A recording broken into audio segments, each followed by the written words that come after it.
All right, everybody. So I'm live today. Probably as you can see, we're going to do the your blueprint to winning bids because, of course, um, everybody wants to sell. Even before you know what you're doing, you always want to sell that, big deal, right? Get in there and get to cleaning. Um, but let's look at this. So, like I said, welcome everybody. So just so you know, there's going to be a Q&A after, but feel free to put all your questions in the chat now because I'll look at them as we go and then I'll know, how to answer, so to speak, right? So keep that in mind. So let's talk a little bit about, this is going to be a stepping stone live. So it's going to go step to step. How do you get to the point where you're actually able to, let's say, growth in sales, things like that, and it's sustainable, right? You can go in, you can sell somebody, and then a month later, you don't have the account, right? So let's talk about that. So first things first, we have a lot of great resources on the OctoClean media site. So all this stuff that we're going to talk about, not only is it there, but I always want to give it to everyone that watches our lives as well. So as far as the OctoClean media site goes, I mean, there's a plethora of information. You also have access to Matt, myself, Andrea, she's in there too. If you want to talk marketing. So it's really cool. If you haven't been in it, it's a great thing. But let's get started. So first things first. As you know, I deal with both operations, sales, same thing, work with account managers here in my position. But with this, we're talking about sales. And of course, we're like, well, what do I say? How do I make this to the point where I just walk in and make some sales? Well, we're not going to put the cart in front of the horse, right? I'm going to give you the horse to pull the cart. So what do we got to do first? Well, first we have to establish a professional image. So what does that look like? Well, when you walk in, you want to look the part. And people are like, well, what does look the part mean? Does look the part mean, well, I'm a janitor, so I'm going to wear overalls and flip flops and no shirt? No, that's not looking the part. Looking the part is logoed polo shirt, nice slacks, shoes. You're going to look the part. You're going to look the part of a professional sales representative for any company you would be. So look at it that way. If you've never dealt with this in wherever you're at in your journey to be, the best janitorial company in the world, start looking at that. What do professional sales reps look like? And go from there. That's where you needed to be first, because they're going to judge you on how you look, no matter what you say. Well, they shouldn't. They should judge me on how I clean. They do, but first impressions are always going to be, how do you look? So look the part. So examples of what you're going to need. Of course, you're going to need a logoed shirt. Let's say, well, I don't have a logoed shirt. Well, then get yourself a name tag. Go out and order yourself a name tag with your logo on it. Like we have a lot of our female sales reps that will do that. Well, like a nice shirt, and they'll have their logo and their name on their shirt. Perfect, right? That will work. Proposal documents, business cards. I always say you have to have a business card. And you look at like proposal documents where back in the day, you're going to drop, let's say, a brochure on their desk. Like, here you go, sir. And you got the 3-fold brochure and they can look about your company. Right now, that 3-fold brochure is now your website. And I think a lot of us forget that if I'm dropping a business card that has my website on it, they're going to go to your website. If you're dropping a business card that doesn't have your website on it, they're going to Google you. So you should have some sort of website. Now, it's not expensive. It's not difficult to have some sort of presence on the internet because they're going to want to deal with companies like them. Keep that in mind. Now, here's another part that you're probably not like, wow, I didn't expect this to be on a sales call. You're going to build strong operations. What does that mean? You're going to learn the industry. You're going to learn how to clean. You're going to learn how to do everything. You're going to have, tips. Like we have a job card that's on OctoClean Media that literally is a system within a system, right? So if I say vacuum, it's going to tell you what you expect when I tell an employee to go vacuum. Or, you know what, they say starter, closer, sanitor. The starter is the person that, you know, does the trash and dusts and wipes down all the desks. Where your sanitor is the same person as a restroom person. How do you clean a restroom? Like, well, it's pretty easy. I can just send anyone in there and they'll just clean the restroom. Well, you got to realize that now that you're a business and you want to be able to have scalability. So scalability is be able to repeat, right? Like I'm grabbing a person off the street and I'm going to train them. How do I create that scalability? That's what these cards are for, where it's teaching you, okay, well, if I'm getting a complaint early in the morning saying there's no toilet paper, I'm like, well, that's weird because that's the first thing they do when they're in the bathroom. So me as an owner, like, well, that's telling me that they're not following the procedure properly, or this building has something wrong with that employee or that supervisor. Now, I'm not naive. A lot of times, and I've been there, I am the employee, and then I'm also the sales rep that's going out and talking to you, prospecting, doing whatever, right? I'm not naive. That's exactly how it is. And a lot of times, if you're not following it, they're not following it. So that's a great position to be in, is grab those cards, look at them, and go step by step. And again, that's in the media site too. So, and then the next is consistency. I'll give an example I give a lot of our franchisees. We deal with consistency every day when we come and go to work every single day. Consistency for us, if I'm going down a 2-lane highway, I trust that that person, right, that's in the other lane coming towards me is going to stay in their lane and I'm going to stay in my lane. That's a great example of consistency. I may go a little bit to the right or a little bit to the left, but I'm not crossing over and running into this person, because running into the person gets you fired, right? You lose your license in that scenario.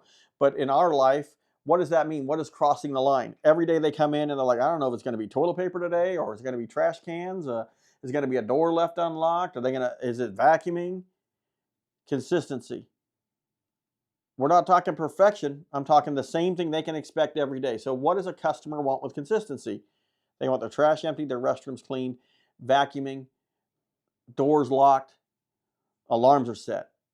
That's your basics and consistency. So as you're growing your business, and we talk with a lot of our consulting people that we deal with, those are the things you got to be very, very good at. Your restrooms have to be clean, trash has to be emptied. And then from there, it's what they say, good to great, right? You can be good, but if you want the big customers, you got to be great. I can do everything consistently. What do I need to do that's great? That's what you have to look at when you're dealing with how to build. And again, this is your sales roadmap.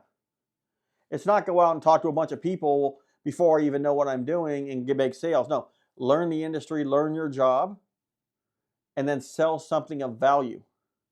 So after I figure that, right, and I have my routine, I'm going in and out of a building, I can literally teach anyone how to clean this building. Then I go into growth and sales, because I can trust what I'm selling works. So how do you do that? So people talk about, well, there's networking, referrals, market strategies, like, oh, do I buy ads on Facebook? Do I do this? Do I do that? How do I grow my business? If you're looking for marketing and things like that, if you go back to some lives, there's definitely some stuff from Andrea in there. If you're looking at some sales stuff, there's stuff from Matt. But I'm going to be very honest with you. As you're starting your business, or even if you're not starting your business, let's say you're bringing it from let's say $10,000 a month to $20,000 a month. Well, what got you at 10,000?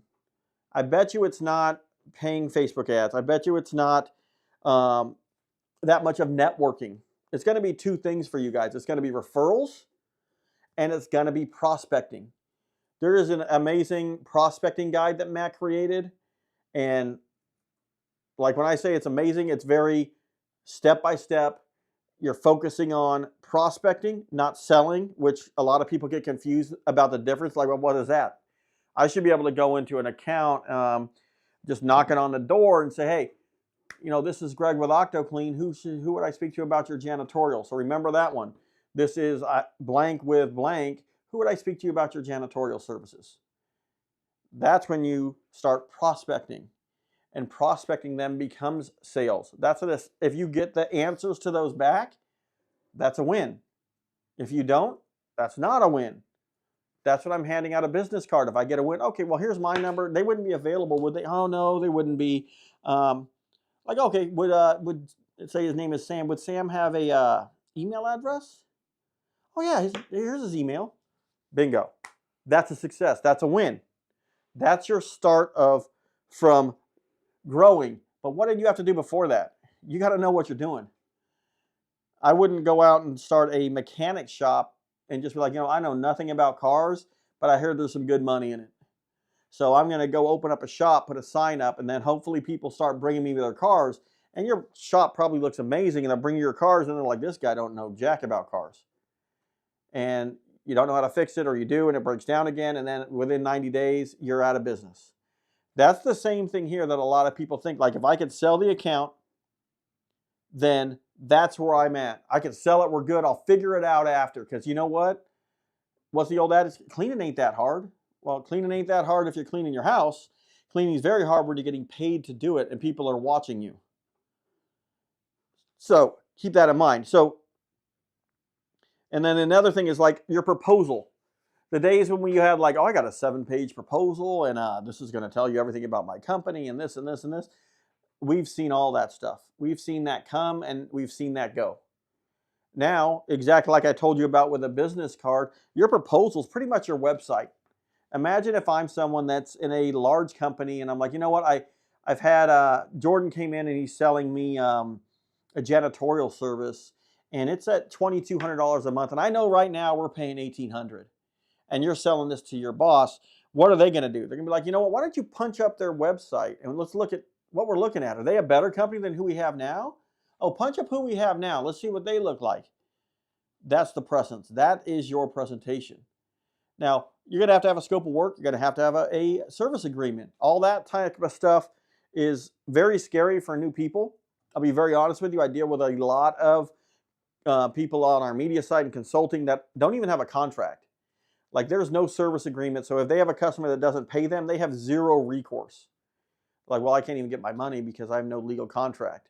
There are a lot of laws, not just laws that you should have a contract to get your money if you want to sue them, but imagine also this, and this is a real life thing that has happened to us. We had a person went in and caused some damage to some equipment, and then we're like, okay, that was over X amount of dollars, so we're like, you know what, I'm not paying that out of pocket. I'm going to let my insurance kick in. The first thing the insurance company asked us before anything else, can I get a copy of your service agreement? I want to make sure that you are contracted to have, to be in that building, that they're okay with you being in there and you just didn't just like, I'm just going to go in. That's scary because if we didn't have one, they wouldn't cover us no matter if we had the insurance or not. So those little things that, like we always say, that you don't know, that's the media site. It's, hey man, let me throw a question in saying, hey Greg, what do you think about this? Or hey Matt, I'm working on this bid. What do you think? And honestly, and we've got a lot of answers like this, like, well, you guys are crazy. Why would you let people have access to you? And it's like, well, we have this thought, all boats rise with the tide, right? So you add water to the ocean, everybody's coming up. It's not just us. So we make you better, it makes us better. So keep that in mind. It's not that we, and trust me, if my dad was probably here, it's like, what are y'all giving away? You giving that away? Don't tell nobody that. You know what? You could probably find it out, but at least now we're in this together and we're all working in the same industry. That's what this thing's about, is giving you that access for, I don't know, it's like $30 a month or something like that. I don't even know. And we're like literally there. I mean, the app is on my phone and I'll sit there at home, be like, okay, this guy just reached out and we answer. So, but kind of back on topic because, I can go on a tangent. So we were talking about the importance of a professional proposal and presentations to close a deal. You're going to learn a lot about pain points if you hear us long enough. So that's like a lot of companies will go in to do a sales presentation and they're like, well, this is what we do. We do this, we do that, we do this. Oh yeah, we clean all that stuff. We clean this and this. But let's say the customer's thing is, you know what? They don't lock the doors. That's why they're looking for somebody. And you didn't ask the questions beforehand. Again, you didn't know what you didn't know because you didn't ask questions because you were never trained. That's what this is all about, is personalizing it to what you want and then what the customer wants. I've had customers we go into and I'm like, man, this place is a mess. And I don't automatically decide, well, you know what? I know they're calling me in because this place is a mess. I'll literally sit with them and say, so thank you for inviting me in. I got a lot of questions for you. I'm sure you have questions for me. Um, so, what's going on?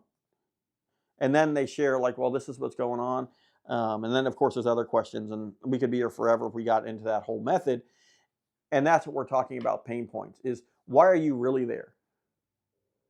If I'm going in, and I always bring the adage to cars, 'cause I'm a car guy, if something's not working right in my car and I bring it to a mechanic, if he just assumes, then he's gonna be like, oh, you came in for this. I'm like, no, actually what I came in is the window won't roll down. And sometimes it does, sometimes it doesn't. And it's really intermittent. And it drives me crazy because I go through the drive-through and I look like a crazy person because I have to open the door. Oh, I thought you were in because, whatever. That's the same for customers. They want you to sell to what their pain is or what their problem is. Sometimes like, well, I've walked into buildings that are spotless. And I'm like, I don't even know where they're going to start here. And then we sit down, like, well, the reason that I'm calling you guys in is because, we're in-house, so I have employees cleaning it, and we just can't afford to do that anymore. We have a lot of call outs, da, da, da, da, da, da, and then we ask other questions. And again, that's stuff that we could talk for an hour and a half, 2 hours, 3 hours. But again, I'm not speaking to what you guys want. So I've got a lot of questions, which is great. And then we talked about contracts. You also need to have service schedules, contracts, a proposal template. And it's not, contrary to everyone's belief, it's not a 5-page thing. Hey, let me tell you about, what we do. And it's very professional. It's like, this is what we do. You know what we do. We've met. I can meet your needs. Here's what it is. So all of those templates are actually in there too. And once it's free of charge. So it's not like you're paying extra for every time you download something. We were really, we're janitors. When you rip it all away, Matt and I and my dad, we started this because we had to put a roof over our head. It wasn't because, hey, we're going to make $1 bazillion. It was like, no, you know what? I really don't want to live underneath the freeway overpass. So that's where we started. And then we learned like, okay, we need to educate others, and that's where we're at now. And of course the training cards, and believe it or not, that card is how we've been doing this for a long time. When we deal with our employees, everything is going back to the card. Oh, you want a raise? Okay, we're going to do an assessment. Well, you're not following that. So why is that? And if you guys know, I'm prior military, and military does this exactly the same way. There's a certain way you do everything. I'm like, well, that's dumb. I can get the same thing. I can, organize my Foot Locker just like anybody else. I don't need your way of doing it. And then you're like, well, yeah, but yours is different than that person's. That's the business aspect of this. If you look at McDonald's, Jordan, I think this one did. If you look at McDonald's and things like that, they do everything the same way. I pulled into Hong Kong and got a cheeseburger on the pier, and it was exactly the same way as I got it in Riverside, California. No difference. They don't do that on accident, and neither do we. So that was our mantra when we came in, is like, we need to be the same way across the system to transform the janitorial industry. And you see us talk about that a lot. And while we're on the live, I'll kind of share what that means. Matt and I were really young, and we used to go out and we would clean. And we would have shorts on, t-shirts, flip-flops, whatever. And everybody would think about, well, you guys are janitors, right? You don't need, come on, you just wear whatever. And it got to the point where we're like, you know what? We are really tired of getting pulled over or the cops knocking on the door like, what are you kids doing in there? And we're like, we're cleaning. What does it look like we're doing? And getting questioned and all that. We're like, this is a common thing for the janitorial industry. So then we looked at this like the professional image. We're talking sales, right? Well, we're also talking your night crews, or your night crews in a t-shirt, at least with your logo on the back. How do they look? Is there any rhyme or reason to that? Because you would be shocked how many of your customers come in after hours and say, who are these people? Or they're driving around and be like, those people look like they just broke into that bank. Oh no, they're cleaning? Okay. So this goes both ways. It's not just you guys. When we say setting up your operations, build a strong operations, When you're out cleaning at night, think about that. Like, oh, if I was not me, how would I train this?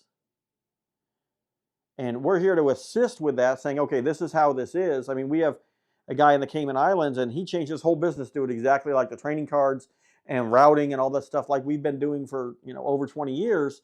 And he's like, wow, I went from having 2 people, or I went from having 4 people in the building, now I'm at 2, and they can do just as much and just as fast.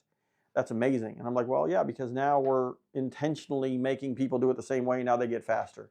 Just like sports, hey, you got a basketball, do it the same way. And then pretty soon you won't have to think about the fundamentals. So we're here to teach you those fundamentals. I want to answer some questions, but it looks like my iPad went dead. I'll read them to you.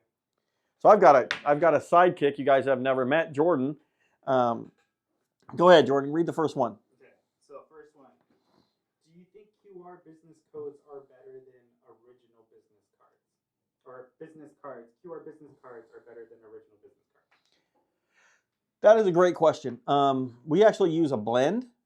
So we can have a QR scan maybe on the back and the regular business cards on the front.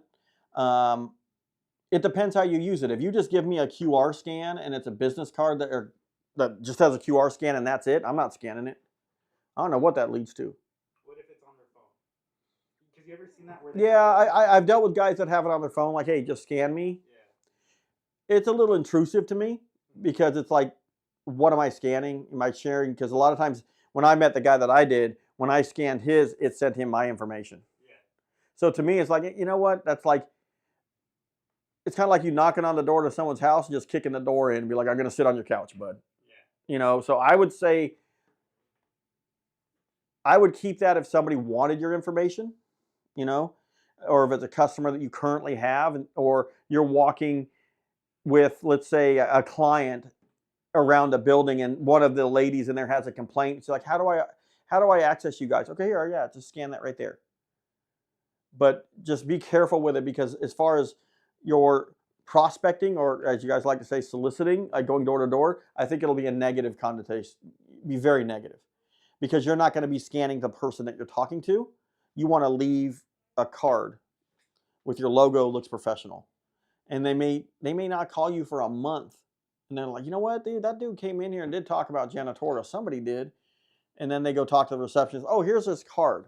So each has their purpose, but I wouldn't say for prospecting, I wouldn't do it. Sorry. Go ahead, Jordan. No, you're good. And then this is a kind of a good compliment from Brandon Tate. Thanks for all the great content. No problem, Brandon. If you want specific content, let us know, because we're always watching our comments on our videos on YouTube and on here. Yeah, so let us know. Thank you. And then Brian Barretto he said you had made a great analogy on one of your comments. I think it was about the boat. Yeah, I mean, really, I mean, that's where we're at. Is it's not, and we get this all the time, like especially from like the older generation. And I know I'm old for some of you people, but they're like, well, don't do that. Gatekeep all the information. Don't tell people anything. And what we've really learned is, like, I can tell you what I want, anything you want to know, but the amount of people that will do stuff with it is totally different. I've got a guy, Aaron, my buddy Aaron, out in Virginia, and him and I meet once a week for an hour. And it's more of a, hey, where you at? What have you done? And it's like we're in it together, motivating him, pushing him through. And then he's like, hey, Greg, this is what I got. So it is something that we want everyone to succeed. Go ahead, Jordan. What's your next one? The next one is from Wayne. I'm pretty sure it's because you mentioned that the trading cards as well as the janitorial sales kit, but he asked, is there a janitorial guide, like a basics how-to? I don't know what you mean by that. But. So it sounds like, Wayne, you've probably never been in the industry before. I really want to challenge you to go onto our YouTube channel and look at that stuff. When you say a guide, I mean, I would say 80% of your employees in the janitorial industry are going to be visual learners. So they're going to want to watch something. And that's another thing with the guide. On top of the training cards, there's a QR scan that literally walks you through what you have to do step by step. You as an owner could stand there with an employee cleaning a restroom and be like, okay, step number 1. Okay, step number 2. Step number 3. And then that creates your system within that system. You're going to clean the bathrooms, yeah, but this is how you're going to clean the bathrooms, Sally. Okay, cool. And then you can literally check it off. Good job. And then a lot of the tips that we do, and I'll kind of share with you, is I'll train the employee and then turn it around, hand the employee the card, and like, all right, now you train me. Because you learn as much from training someone as you learn from being trained. So that person's going to learn that system super quick. Why? Because she's reading the card and you get to do the task. So yes, there's a lot of that information. Any other questions, Jordan? Yes. So you got one from Brian Barreto. She has some good names this time around. Yeah. What key performance indicators do you set for your new sales guy? Are they weekly KPIs or monthly? That is a great question, and that I talked about the prospecting challenge that's on the site. If you want to look at KPIs, it's all there. Like if I hired a new, and we do this with our people here, I hire a new person and it goes to how many cards? How many cards did you pick up? How many calls did you make? We do sequences because we deal with HubSpot. How many sequences did you start out of the cards that you picked up? Because really it's not, sales isn't luck. Sales is numbers. So when you talk KPIs, which is right up our alley, is, well, I don't get any sales this month. Well, let's open up and see what you did. Well, I'm looking in here and it says you picked up 3 cards, started 1 sequence, and you got no calls. Well, no wonder. And then you have someone else who's maybe not as talented. You did 65, leads you've entered, and then he's like, yeah, I sold 10 grand. That's all it is. It's the discipline from going out. And honestly, that sales, the prospecting challenge it's really good. I mean, I wish we had it 15 years ago, because it takes out all of the feelings around sales. And it's just like, hey, if you want to sell something, it's all about your numbers, man. Go out and do exactly what it says, and then you will get X at the end. It's just inevitable. Even if you're terrible at follow-up, if you just continue to follow the process, you're going to make a sale. It's just inevitable. So that is great. And I mean, for that alone, it's priceless in my opinion. What's our next question? The next question is from Wayne. Does the card slow you down? So think of it this way, Wayne. I don't know if you played any type of sports, right? And when you were a little kid, Matt and I played basketball, and they'd send us to these community little basketball camp. And they would teach you the fundamentals. And at first, the fundamentals slow you down, right? Because you got to think, okay, now I'm going to have to do this. Once you get it in, it speeds you up because you're not thinking now. This is how most janitorial companies do. They'll grab an employee in and they'll walk him into an office, right? Everybody's gone first night. They're going to point out what you have to clean and what you don't have to clean. Clean that, clean this, clean that, clean that, clean this. All right, that always has to be, and then they're going to the next room. Don't forget this, don't forget that, don't forget that. We don't do that. We teach you how to clean, not what to clean. So it's a very simple process, and you're not thinking, and you're just going. So absolutely, maybe at the very beginning, first 2 days might slow you down, but that's because you're probably getting a lot of the stuff that you missed, and that's how people lose accounts. They lose accounts from not doing monthlies and weeklies, and then if you don't do your dailies, you're really gone. But your monthlies and your weeklies, that's why you hear when you go, if you ever sit with a client, everybody's great for the first 3 months, and then they all suck. Because they're hyped up and they do their dailies, but then the monthlies, like their vents look bad and then everything's getting dusty and the window glass looks terrible because there's no consistency to it. There's nothing built into it. I'm just really happy, man. I'm happy I got something, and then it's like, I don't know, man. So absolutely. What else you guys got for me? Okay, so this one's also from Brian Barreto. How do you transition from subcontractor model to a team W-2 model? Wouldn't costs go drastically up with vehicle costs? Okay. That is a great question. Subcontractor model. I see that in a couple ways. We're in Arizona, and it's really big there. So here's how subcontractor model works there. They have an MRC, let's say, of $1,000. They find themselves a subcontractor and say, look, Mr. Subcontractor, I'm going to give you $600 to clean this. And and then you're keeping 400, right? You have no controls over the quality of service, which means you're not going to get a referral, right? You have no controls over what that employee is going to be wearing, what they're going to be driving, what chemicals they're going to be using, any of that stuff. Now, you're looking at a route model, right? Going from building to building to building to building. I assume that you need to have first of all, how many people do you want to run? So I'm going to share something with you that's probably a little deeper than this podcast or this live. We started our business that way, and this is how we did our routes. We would buy a truck, and we would leave one person in that truck until that truck reached around 6.5 hours, right? When that person's working 6.5 hours, we're still doing starter, close, and sanitary. We're still team cleaning. Then we would add a person to it, add another account to it. And that's how we would build. That way you know it's always profitable. Now, when I say profitable, you're looking at how much your current is and then your subcontractors. Sometimes subcontractors are a necessary evil. We'll use them when they have accounts that are like way out. Like if it's like, well, you're in the mountains and we're nowhere near there, but we need this account to get all of their accounts. We may use that model there and say, you know what, sub, and we'll just like, hey, we'll pick the best subcontractor and we'll pay them the most we can afford because I want them to be successful because it reflects on everything else. If I'm just subcontracting, you kind of get what you get. You may get lucky and fall into have a subcontractor that's amazing, but keep in mind, I'm talking about scaling here, not just about, hey, I'm running a lifestyle business where I don't have to really do anything and I've got a bunch of subs. That's a totally different conversation. You know, you're basically just saying, hey, like, I don't want to work a job. So this is going to support that. Or maybe this is a secondary income. What I would say this is for, I want to be over $1 million, $2 million, $3 million. How do I do that? That's what I'm looking at here.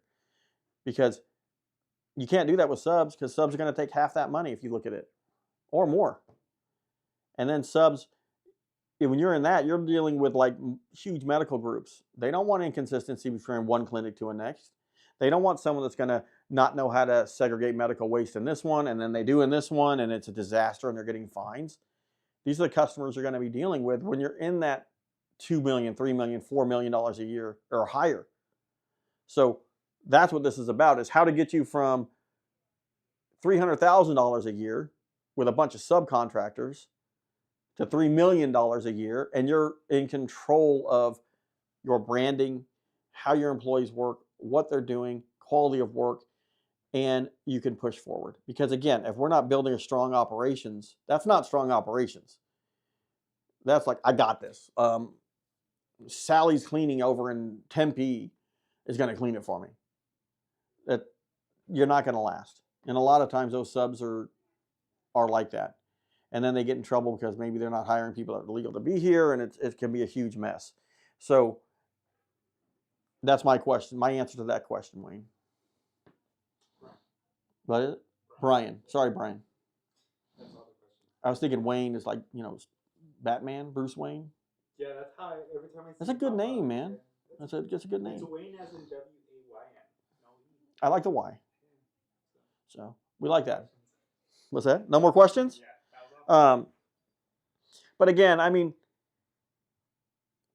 the media side, I know it's something that you're probably like, well, that's I'm pushing it. I'm really not. What I'm doing is saying, hey, there's access to you guys that don't know what you don't know. And that is that media site. And there is a forum, and you can write your question and say hashtag Greg or tag me in it, and I can get it on my phone, and I think you can. There's a lot of people that do that, and I'll answer because I know how it is. A lot of times you're putting it in, and I need an answer now. Can I get an answer? So, all right, guys, I really appreciate guys jumping in on my live. If there's any questions you guys have, or you want content, go ahead and put it in the comments. Jordan's really great at pulling those out and asking us. And get on the YouTube videos and watch some of these videos like how to clean, because that will help you. And a lot of times I do that because it's not because I want to do it. It's because there's a lot of people that just are doing it wrong. And it can help Yes. like Wayne for the basics. Yeah. Like Wayne, when you're saying the basics, what are the basics? How long should a restroom be take. I get that a lot. Like, well, my employees are spending $20, 20 minutes per restroom. I'm like, dude, what's up with that? I mean, my old self can do it in 8. So I know your employees can probably do it in 8, I would think. And again, that's a good question when he said, well, does it slow you down? At first it does, because I'm following the process. But what it also does, it doesn't let me lose accounts. Because then you're sitting there like, oh, dude, this guy didn't do soap? Come on, man. How do you not do soap? That was the second thing on the card. It's like right after you get your stuff ready, you go in and you do paper towel soap. So, that's a good, way to sort of train without training. All right, guys. Well, thank you. I've got a machine I have to rewire, so I will be in the shop. All right. Thanks, guys. Take it easy. Bye.